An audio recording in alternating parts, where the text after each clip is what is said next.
Nazareno, sinasamba ka namin, pinipintuho ka namin, aral mo ang aming buhay at kaligtasan. Nuestro Padre Jesus Nazareno, iligtas mo kami sa kamatayan, ang krus mong pinamatayan ay sagisag ng aming kaligtasan. Nuestro Padre Jesus Nazareno, dinarangal ka namin. Nuestro Padre Jesus Nazareno, inulwalhati ka namin.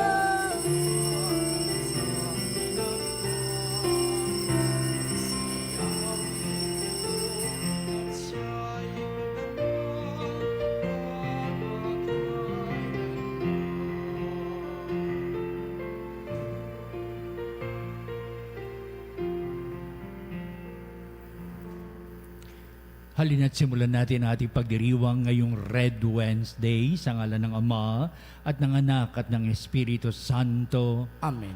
Ang pagpapala ng ating Panginoong Hesukristo, ang pag-ibig ng Diyos Ama at ang pakikipagkaisa ng Espiritu Santo naway sumainyong lahat. At sumaiyo rin. Ating ngayon pinagdiriwang ang Red Wednesday upang lalo nating panabikan, halaga at kahulugan ng pagsakop ng Diyos, lalong mapabuti ang ating buhay, ang ating puso't kalooban nagdalaan sa lahat ng mga pagpapalang handog upang maipahayag ang pagdilingkuran at upang maging kaisa sa pagpalaganap ng aral ng mabuting balita. Upang tayo'y maging marapat na gumanap sa pagdiriwang na ito'y aminin natin ang ating mga pagkukulang, humingi tayo sa Diyos ng kanyang awa at patawad. Inaamin ko Sa makapangyarihan Diyos at sa inyong mga kapatid, na lubha akong nagkasala sa isip, sa salita at sa gawa, at sa aking pagkukulang, kaya'y sinasamo ko sa mahal na Birheng Maria, sa lahat ng mga anghel at mga banal, at sa inyong mga kapatid na ako'y panalangin sa Panginoong ating Diyos. Kaawaan tayo ng makapangyarihang Diyos, patawarin tayo sa ating mga kasalanan, at patnubayan tayo sa buhay na walang hanggan. Amen. Panginoon, kaawaan mo kami. Panginoon, kaawaan mo kami. Kristo, kaawaan mo kami. Kristo, kaawaan mo kami. Panginoon, kaawaan mo kami. Panginoon, kaawaan mo kami. Manalangin tayo. Ama naming makapangyarihan, sa iyong kapasyahay iniibig mong makatambal sa pagpapakasakit ng iyong anak ang iyong sambayanan. Ipagkaloob mo sa mga pinag-uusig dahil sa iyong ngalan ang espiritu ng pagtitiis at pagmamahal upang sila'y maging mga saksing matatapang sa paninindigang ang mga pangako mo'y maasahan sa pamamagitan ni Jesucristo kasama ng Espiritu Santo magpasawalang hanggan. Amen. Ang salita ng Diyos mula sa aklat ng pahayag. Akong si Juan ay nakakita ng isa pang kagilas-gilas na pangitain sa langit. 7 anghel na may dalang 7 salot. Ito ang panghuling mga salot sapagkat dito magwawakas ang puot ng Diyos. May nakita akong animoy dagat na kristal na nagliliyab. Nakita ko rin ang mga nagtagumpay laban sa halimaw at sa larawan nito, at sa nagtataglay ng pangalang katumbas ng isang bilang. Nakatayo sila sa dagat na animoy kristal, hawak ang mga alpang ibinigay ng Diyos. Inaawit nila ang awit ni Moises na lingkod ng Diyos at ang awit ng Kordero. Panginoong Diyos na makapangyarihan sa lahat, dakila at kahanga-hanga ang iyong mga gawa. O Hari ng mga bansa, matuwid at totoo ang iyong mga daan. Sino ang hindi matatakot sa iyo, Panginoon? Sino ang tatanging magpahayag ng iyong kadakilaan? Ikaw lamang ang banal. Lahat ng mga bansa ay lalapit at sasamba sa iyo, sapagkat nakita ng lahat ang matuwid mong gawa. Ang salita ng Diyos. Salamat sa Diyos. Poong Diyos na dakila, gawa mo'y kahanga-hanga. Poong Diyos na dakila, gawa mo ay kahanga-hanga. Umawit ng bagong awit at sa poon ay ialay, pagkat yaong ginawa niya ay kahanga-hangang tunay. Sa sariling lakas niya at taglay na kabanalan, walang hirap na natamo, yaong hangad na tagumpay. Poong Diyos na dakila, gawa mo'y kahanga-hanga. Ang tagumpay niyang ito, siya na rin ang naghayag. Sa harap ng mga bansay, nahayag ang pagliligtas. Ang pangako sa Israel, lubos niyang tinutupad. Poong Diyos na dakila, gawa mo'y kahanga-hanga. Umingay ka, karagatan, at lahat ng lumalangoy. Umawit ang daigdigan at lahat ng naroroon. Umugong sa palakpakan, pati yaong kalaliman. Umawit ding nagagalak ang lahat ng kabundukan. Poong Diyos na dakila, gawa mo'y kahanga-hanga. Pagkat siya'y dumarating, maghahari sa daigdig. Taglay niya'y katarungan at paghatol na matuwid. Poong Diyos na dakila, gawa mo'y kahanga-hanga.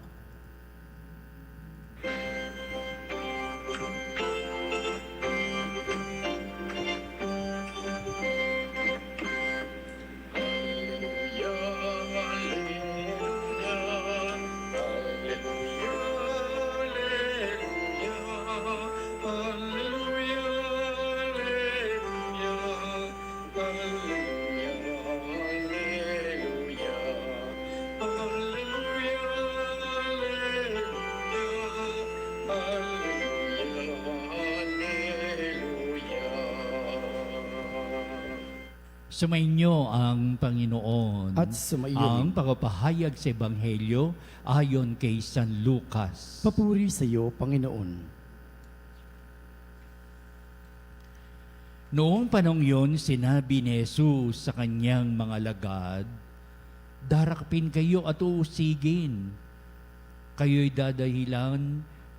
dadalhin sa mga sinagoga upang litisin at ipabaylanggo. At dahil sa akin ay ihaharap kayo sa mga hari at mga gobernador.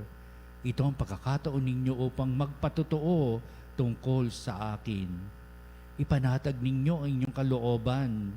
Huwag kayong mababalisa tungkol sa pagtatanggol sa inyong sarili, sapagkat bibigyan ko kayo ng katalinuhan at ng pananalitang hindi kayang tutulan o pabulaanan ng sino man sa inyong mga kaaway. Ipagkakanulo kayo ng inyong mga magulang, mga kapatid, mga kamag-anak at mga kaibigan, at ipapapatay ang ilan sa inyo. Kapopootan kayo ng lahat dahil sa akin. Ngunit hindi mawawala ni isang hibla ng inyong buhok. Sa inyong pagtitiis ay tatamuhin ninyo ang buhay na walang hanggan. Ang mabuting balita ng ating kaligtasan. Pinupuri ka namin, Panginoong Hesukristo.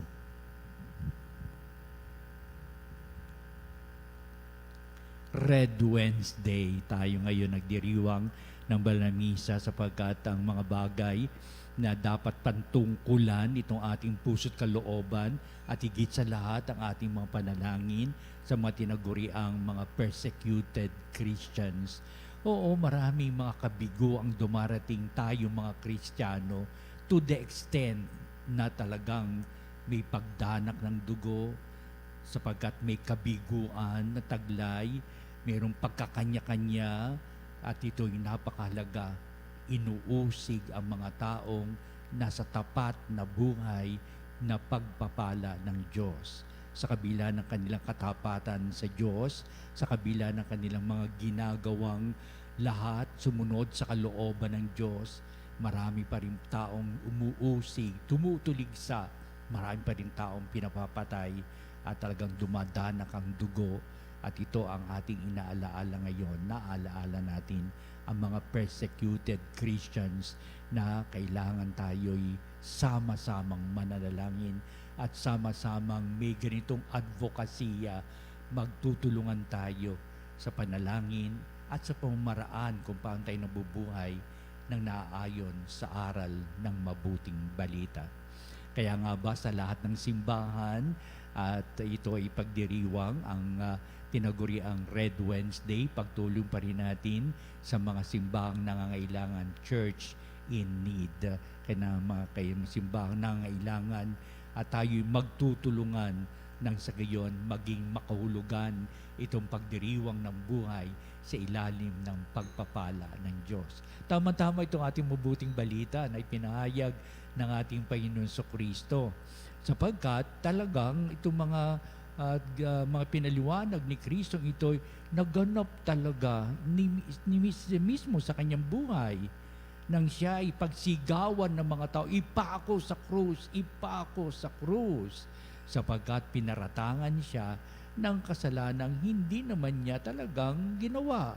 Na talagang ito ang mga sigawan ng mga tao at parang ang mga tao yun na nahawa na sa masigawang ito na talagang parusaan tong tao nito sapagkat nilalapastangan niya ang Diyos, blasphemy ang pinaratang sa kanya at ang sigawan ng mga tao nagkaroon ng pangmalawakang itong mga pahayag. Si Kristo sa kanyang krus na bayubay sa kanyang kamatayan. Pero sa likod ng mga bagay na ito, maganda ang naganap na mga pangyayari. Habang tinititigan ng mga alagad ang krus ng ating Panginoon Kristo, nagninilay-nilay sila upang sabihin, dakila ang taong itong pinapatay sa krus. Bakit siya nabayubay sa krus? Kaya iniisa-isa na ngayon ng mga alagad kung ano ay mga aral gawa ni Kristo at doon nila nakita tunay ang si Jesucristo galing sa Ama. Tunay ang lahat ng mga pahayag ni Kristo, ang kanyang mga aral gawa ay may alituntunin sa ating pang-araw-araw na buhay at ang naging buhay ni Kristo napakaganda, napakadalisay, punong-puno ng kabanalan at punong-puno ng kabutihan. Kaya ibig sabihin, oo nga nakatunghay sila sa krus sa kamatayan ni Kristo, pero ang pagdakila sa Kanya ay gayon na lamang upang sabihin, kaya siya'y binuhay ng Ama, muli siyang nabuhay para ipahayag sa mga tao ang kanilang puso't kalooban na dapat itinangi nilang noon na hindi naganap sa kanilang maitim na binalak sa buhay ng ating Panginoon Kristo. Ito ngayon at umani ng masaganang pagpapahayag, tunay na si Kristo ang kaligtasan ng buong sangkalupaan. Pero dadaan ito sa tigim ng paghihirap sa mga alagad. Kaya tama din, sinabi natin Panginoon Kristo, mga alagad, dadakpin kayo at uusigin at dadalhin kayo sa mga sinagoga, kayo to the extent na ipapapatay nga din kayo. Pero hindi pa nila alam po na talagang mangyayari hanggang sa sumapi ng mga pangyayari doon nila naalala. Sinabi ni Kristo mga bagay nito, kaya tayo'y kanyang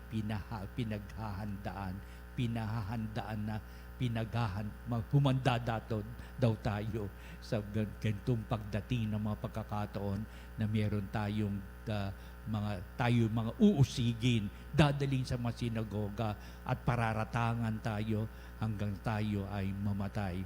Pero habang may namamatay, lalo namang nagsusumikap ang mga tao sa mga lituntunin ng makadiyos na buhay at habang na may persecutions ng mga Kristiyano, lalo nabubuhay ang simbahan, lalo ipagpatuloy ang mga naganap na pangyayari sa buhay ng ating Panginoon Kristo hanggang sa kanyang kamatayan sa krus, sa kanyang muling pagkabuhay.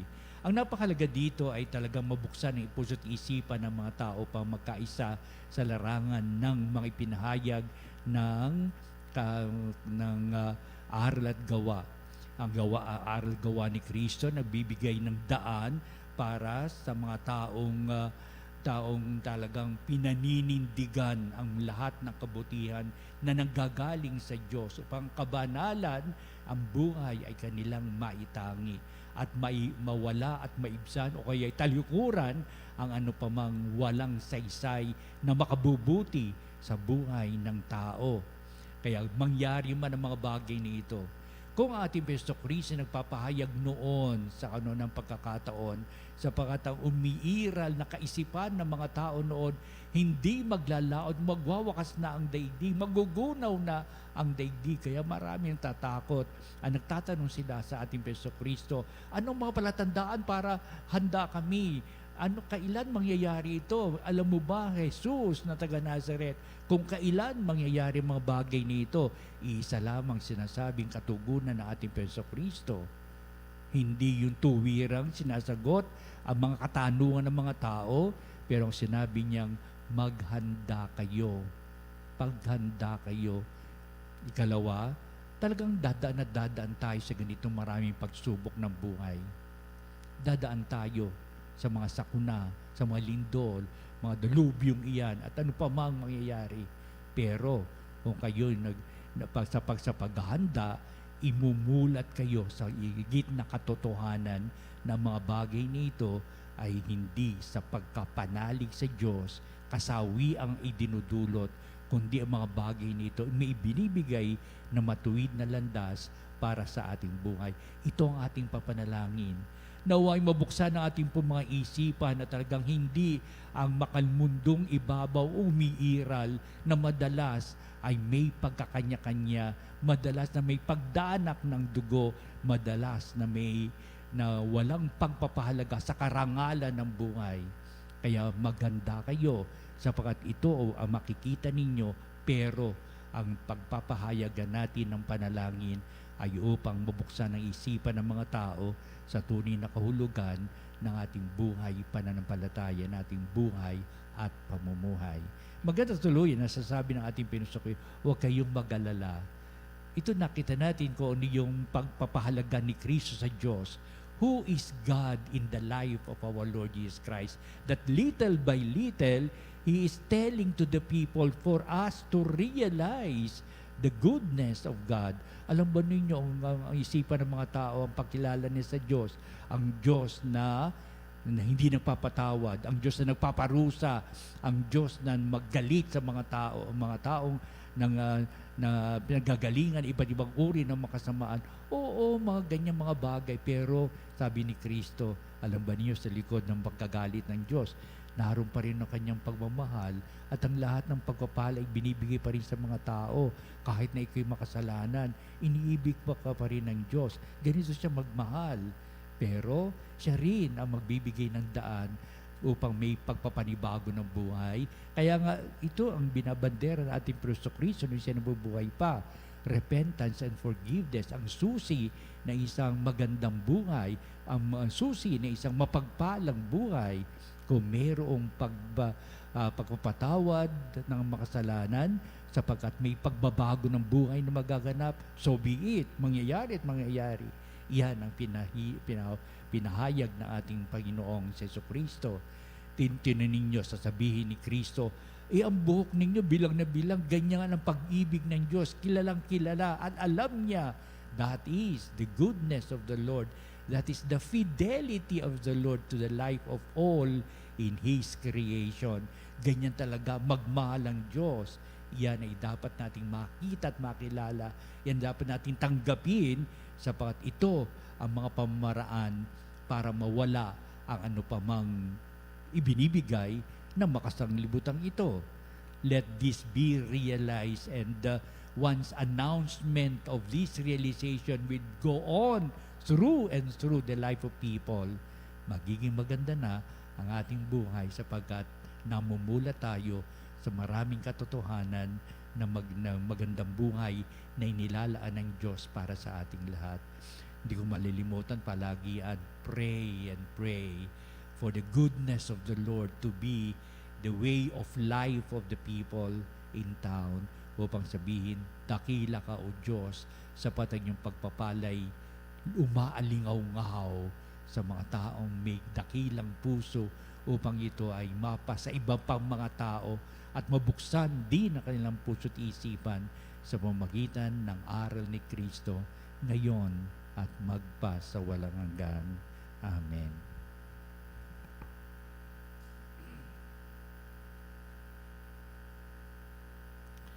Halina't magkaisa po tayo sa litanya sa simbahang pinag-uusig. Papagmahal na Diyos, lumalapit kami sa iyo bilang isang simbahang nagmula sa krus ni Kristo, isang simbahang lumaganap sa loob ng 2,000 taon mula sa mulalahating dugo ng mga martir. Ang ating pong itutugon sa bawat panalangin, iligtas mo ang iyong sambayanan, Panginoon. Iligtas mo ang iyong sambayanan, Panginoon. Mula sa diskriminasyon laban sa mga mananampalataya at laban sa buong simbahan. Iligtas mo ang iyong sambayanan, Panginoon. Mula sa kadiliman ng mga bilangguan at sa kalungkutan ng pagkakatapon dahil sa aming pananampalataya kay Kristo. Iligtas mo ang iyong sambayanan, Panginoon. Sa matinding pagkabagabag ng pagsamba ng patago sapagkat hindi ito pinahihintulutan. Iligtas mo ang iyong sambayanan, Panginoon. Mula sa kawalang katarungan, digmaan, terorismo, pagpapahirap, pagpatay at lahat ng uri ng pasakit dahil sa aming pananampalatayang Kristiyano. Iligtas mo ang iyong sambayanan, Panginoon.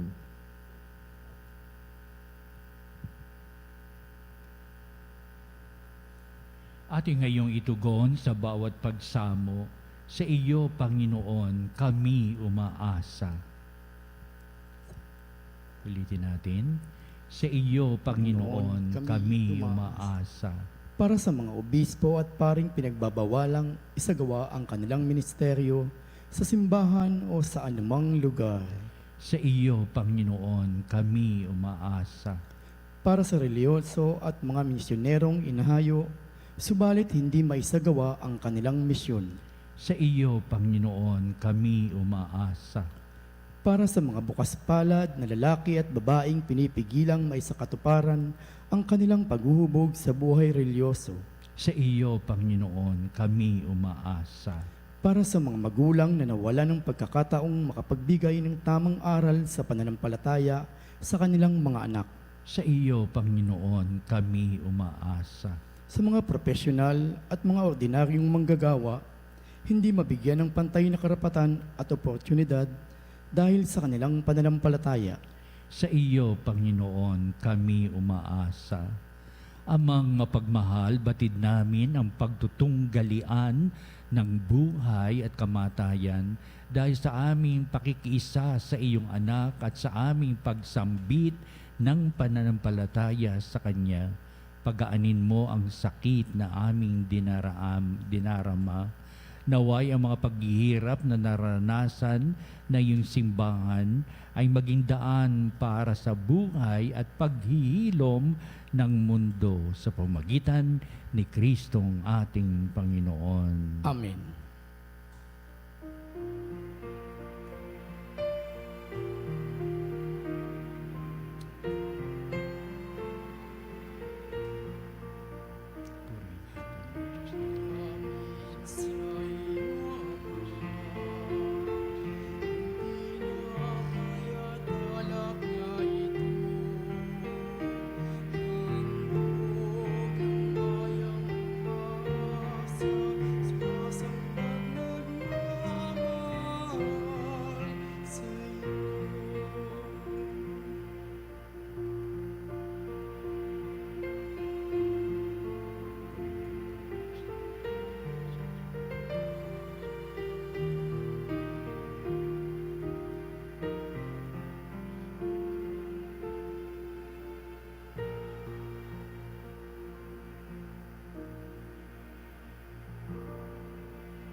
Manalangin kayo mga kapatid, upang itong ating paghahain ay maging kalugod-lugod sa Diyos amang makapangyarihan. Tanggapin nawa ng Panginoon itong paghahain sa iyong mga kamay, sa kaburihan niya at karangalan, sa ating kapakinabangan at sa buong sambayanan niyang banal. Ama naming lumikha, tanggapin mo ang aming alay at pithaya sa ikapananatiling matatag ng mga nagdiaralita dahil sa pag-uusig ng mga ayaw maniwala. Ang pakikisa sa paghahain ni Kristo'y naway ikatuwaan ng mga matiising ang mga ngalay sa langit, nakatala sa pamamagitan niya kasama ng Espiritu Santo magpasawalang hanggan. Amen. Sumainyo ang Panginoon. At sumaiyo rin. Itaas sa Diyos sa inyong puso at diwa. Itinaas na namin sa Panginoon. Pasalamatan natin ang Panginoong ating Diyos. Marapat na siya ay pasalamatan. Ama naming makapangyarihan, tunay ang marapat na ikaw ay aming pasalamatan sa pamamagitan ni Jesucristo na aming Panginoon. Ikinalugod mong sa Kanya'y baguhing mabuti ang lahat at sa pamamagitan niya'y aming tinatanggap ang iyong abot-abot na kaloob at paglingap. Kahit na siya'y hindi naiiba sa iyo, minabuti niyang maging di rin naiiba sa mga tao. Hamak siyang tulad namin sa kamatayang totoo nung ihain niya ang sarili ng kami makasundo. Kaya naman iyong idinangal siya at iyong itinampok upang sa lahat siya'y manguna. Ngayon nga'y lahat ng sa kanya'y nakikiisa ay talagang magkakamit ng iyong buhay at ligaya. Kaya kaisa ng mga anghel, nagsisiawit ng papuri sa iwalang humpay sa kalangitan, kaming nagbubunyi sa iyong kadakilaan. Santo, Santo, Santo, Diyos sa kapangyarihan, langit at lupa'y napuno ng walhatian.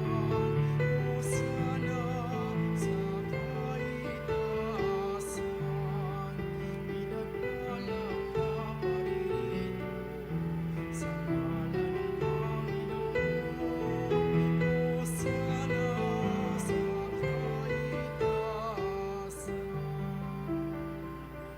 Ama naming banal, ikaw ang bukal ng tanang kabanalan, kaya't sa pamagitan ng Espiritu mong banal ang mga kaloob na ito upang para sa amin ay maging katawan at dugo ng aming Panginoong Hesukristo.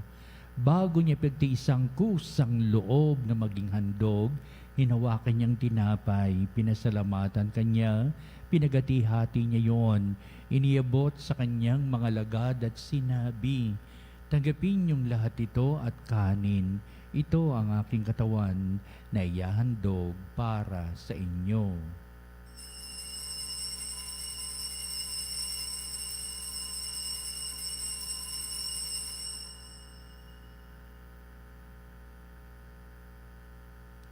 Gayun din naman, pagkatapos ng hapunan, hinawakan niya ang kalis, muli kanyang pinasalamatan, inibot niya ang kalis sa kanyang mga lagad at sinabi, tagapin niyong lahat ito at inumin ito ang kalis ng aking dugo ng bago at walang hanggang tipan, ang aking dugo na bubuhos para sa inyo at para sa lahat sa ikapagpapatawad ng mga kasalanan.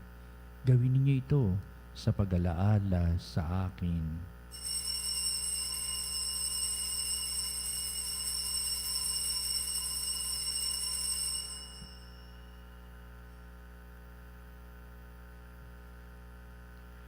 Ipagbunyi natin ang misteryo ng pananampalataya.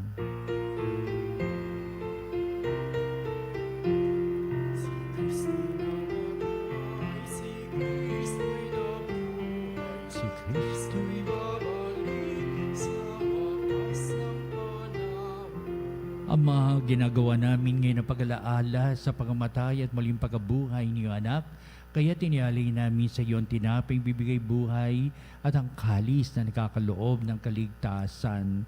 Kami nagsasapapasalamat dahil sa iyong minarapat na tumayo sa harap mo para maglingkod sa iyo. sinasamo namin kami magsalo-salo sa katawan na dugo ni Kristo ay mabuklod sa pagkakaisa sa pamagitan ng Espiritu Santo. Amalingapi mo yung simbahang laganap sa bundaigdig. Puspusin mo kami sa pag-ibig kaisa ni Francis, na aming Santo Papa, si Honesto, na aming Apostolic Administrator, at ng Tanang Kaparian. Alalahanin mo rin ang aming mga kapatid na nahimlay na may pag-asang sila'y muling mabubuhay, gayon din ang lahat ng mga pumanaw. Kaawaan mo sila at patuloyin sa iyong kaliwanagan. Kaawaan mo at pagindapatin kaming lahat na makasalo sa iyong buhay na walang wakas, kaisa ng mahal na Birheng Maria, Ina ng Diyos, San Jose na kanyang dakilang kabiyak ng puso, at ang lahat ng mga apostol at mga banal na namuhay dito sa daigdig ng kalugod-lugod sa iyo. Maipagdiwang nawa namin ang pagpupuri sa ikararangal mo sa pamamagitan ng iyong anak na aming Panginoong Hesukristo.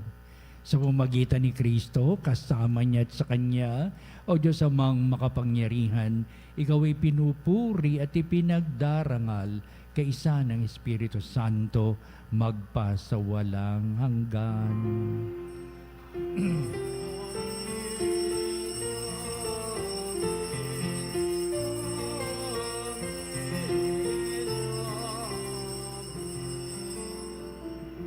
Sa panalangin, nagbibihalaga at kahulugan ng ating sinasampalatayanan. Sa tulong at awa ng Diyos, may pagbabago magaganap sa buhay na makasalanan. Ating ngayong awitin ang panalangin itinuro sa atin na ating Panginoon ang Ama namin.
Hinihiling namin kami ay Diyos sa lahat ng masama, pagkalooban ng kapipian araw-araw, iligtas sa kasalanan, iliyo sa lahat ng kapamakan, samantalang aming pinanabikan na dakilang araw ng pagpapahayag ng tagapagligtas naming si Hesus Kristo. Sapagkat iyong kaharian at ang kapangyarihan at ang kapurihan magpasawalang hanggan. Amen. Panginoon Kristo, sinabi mo sa mga apostol, kapayapaan ang iniiwan ko sa inyo, ang aking kapayapaan ang ibinibigay ko sa inyo. Tunghayan mo ang aming pananampalataya at huwag ang aming mga pagkakasala.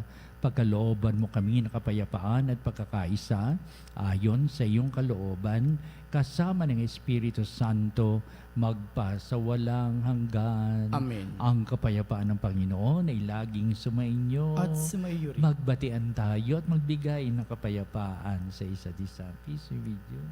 Peace be with you.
Tunghayan natin ang ating Panginoong Jesucristo ang dakilang pag-ibig ng Ama. Siya na nag-aalis ng mga kasalanan ng sanglibutan, mga palad na matinatawag sa piging ng kordero.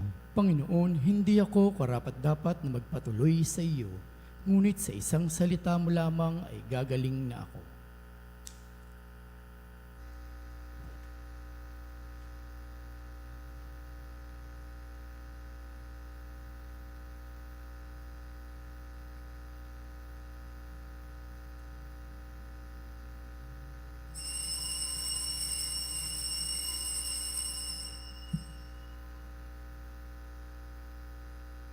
Mga kapanalig, ating dasalin ang komunyong espiritual.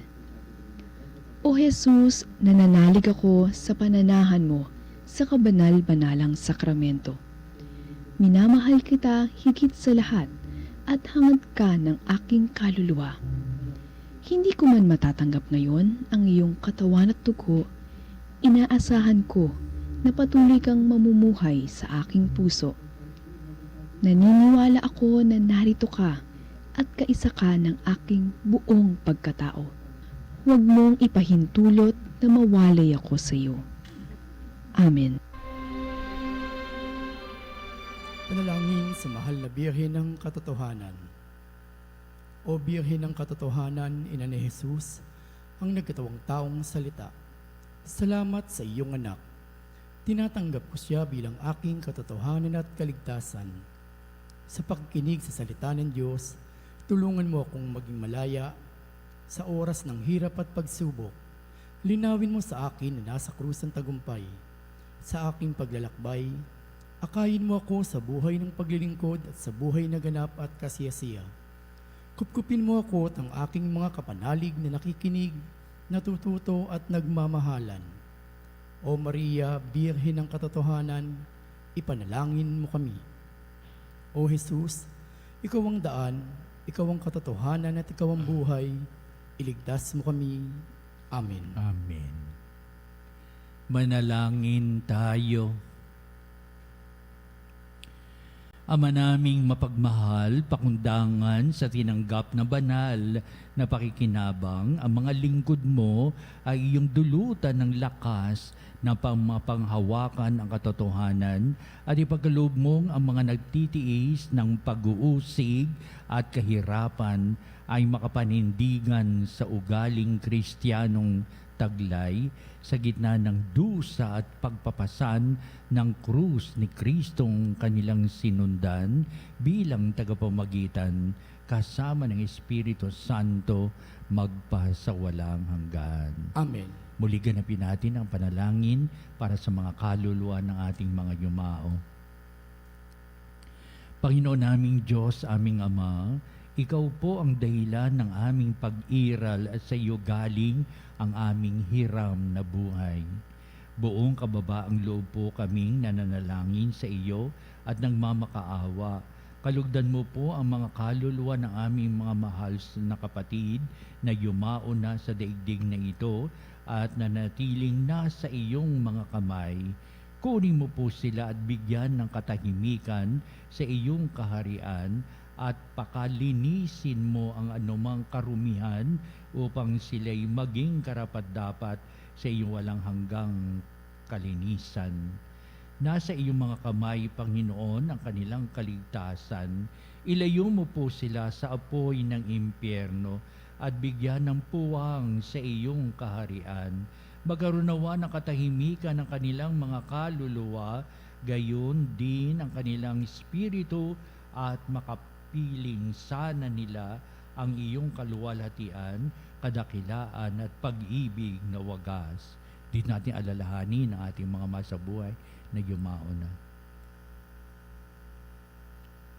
Hinihiling po namin ito sa pamamagitan mo kasama ng pagkakandili na mahal na inang si Maria at ni San Jose na patron ng mapayapang kamatayan. Amen. Eternal rest grant unto them, O Lord. And let perpetual light shine May upon them. they rest in peace. Amen.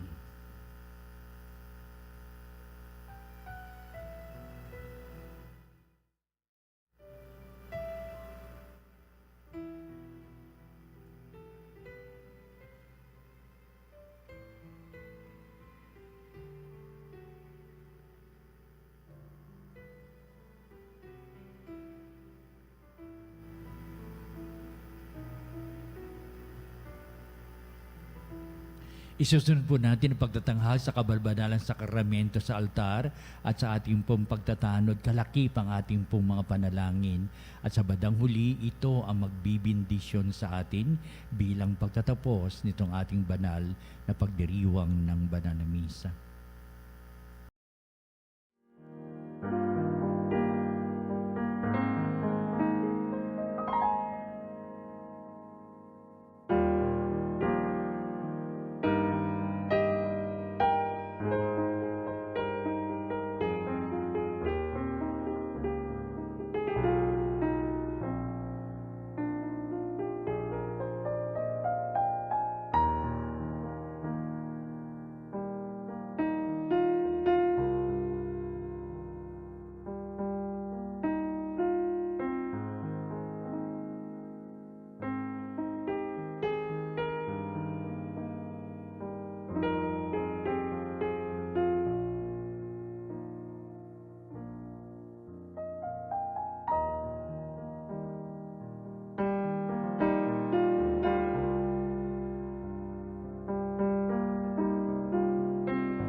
Mga kapanalig, bilay isang bayang tinawag ng Ama kay Hesukristo na pinagbuklod sa iisang katawan, tayo'y manikluhod at sumamba sa Panginoong Hesukristo sa kabanbanalang sakramento sa altar.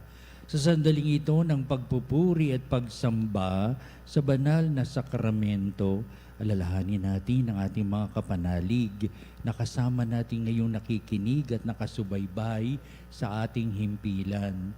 Higit sa lahat ang ating mga may sakit at mga nakaratay sa banig ng karamdaman, ang mga nasa paggamutan at kanilang tahanan, at ang lahat na tanging sa Diyos lamang umaasa ng kagalingan. Gayon din, panalangin natin ang mga nanghihinaan sa kanilang pananampalataya, ang mga nakararanas sa matinding kalungkutan, takot at pangamba, ang mga nawawalan ng pag-asa at lakas ng kalooban. O Diyos, halina at kami tulungan. O Panginoon, magmadali ka sa iyong pagdamay. Papuri sa Ama at sa Anak at sa Espiritu Santo. Kapara nung una, ngayon at magpasawalang hanggan. Amen. Purihin ang makapangyarihang Ama na nagsugo sa kanyang bugtong na anak upang tayo'y maipagkasundo sa Kanya. Pinupuri ka namin ngayon at kailanman. Purihin ang Panginoong Hesukristo, ang kordero ng Diyos, na nag-alay ng kanyang katawan at dugo bilang pagtubos sa sala ng tanan. Pinupuri ka namin ngayon at kailanman. Purihin ang banal na Espiritu, ang Panginoong nagpapabanal, na pumupuspos at nagbibigay kagalingan sa lahat. Pinupuri ka namin ngayon at kailanman.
Makapangyarihang Diyos na walang hanggan, Ikaw ang aming Panginoon at butihing Ama, sa iyong pagpapala, ipinagkaloob mo ang lakas sa aming kahinaan.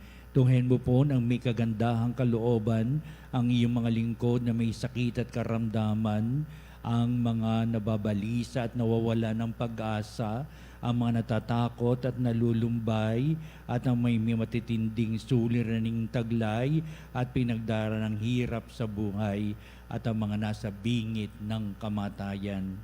Pagalingin at aliwin mo po sila sa kanilang mga karamdaman at ibalik sa kalusugan at kapanatagan ng kalooban upang mabatid nila ang iyong kabutihan at sila'y magpasalamat sa iyong banal na pangalan.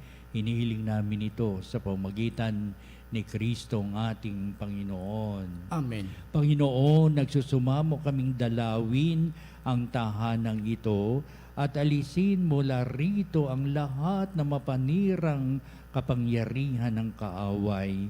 Mananawa rito ang iyong mga anghel at banal upang panatilihin kami sa kapayapaan at sumaamin nawang lagi ang iyong pagpapala. Hinihiling namin ito sa pamagitan ni Kristo ang ating Panginoon. Amen. Gawaran nawa tayo na makapangyarihang Diyos ng kapanatagan ng kalooban at mapayapang buhay. Amen.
Panem de cielo, prestetis tiei.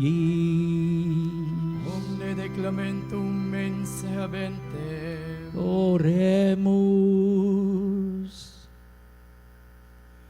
Deus qui nobis sub sacramento mirabili, passiones tuae memoriam reliquisti, tribue quesimus, itanos corporis et sanguinis, tubi sacra mysteria venerari, ut redemptiones tuae fructum in nobis iuter sensiamus, qui vives et reinas in saecula saeculorum.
ang banal na pagpupuri.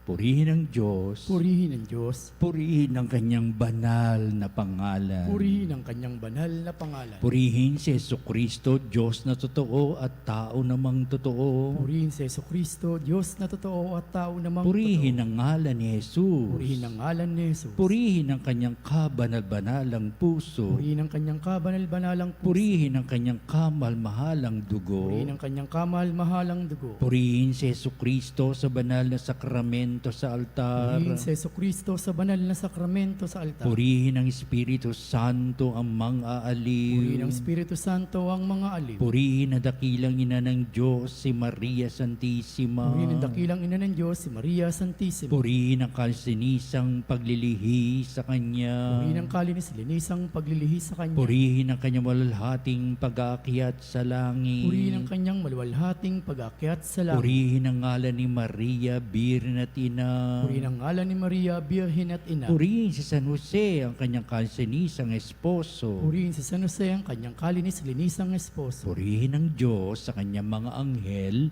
at mga santo. Purihin ang Diyos sa kanyang mga anghel at mga santo.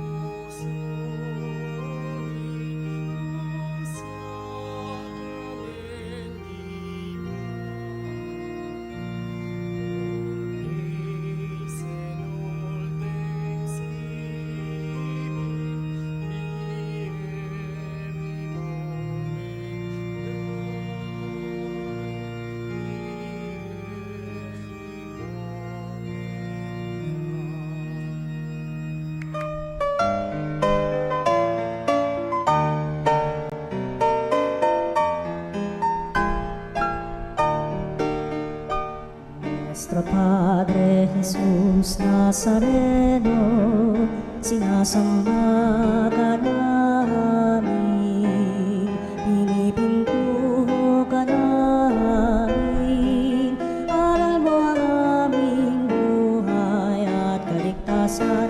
Nuestro Padre Jesus Nazareno, iligtas mo kami sa kamatayan, ang krus mong pinamatayan ay sagisag ng aming kaligtasan. Nuestro Padre Jesus Nazareno, dinarangal ka namin. Nuestro Padre Jesus Nazareno, inulwalhati ka namin. Nuestro Padre Jesus Nazareno,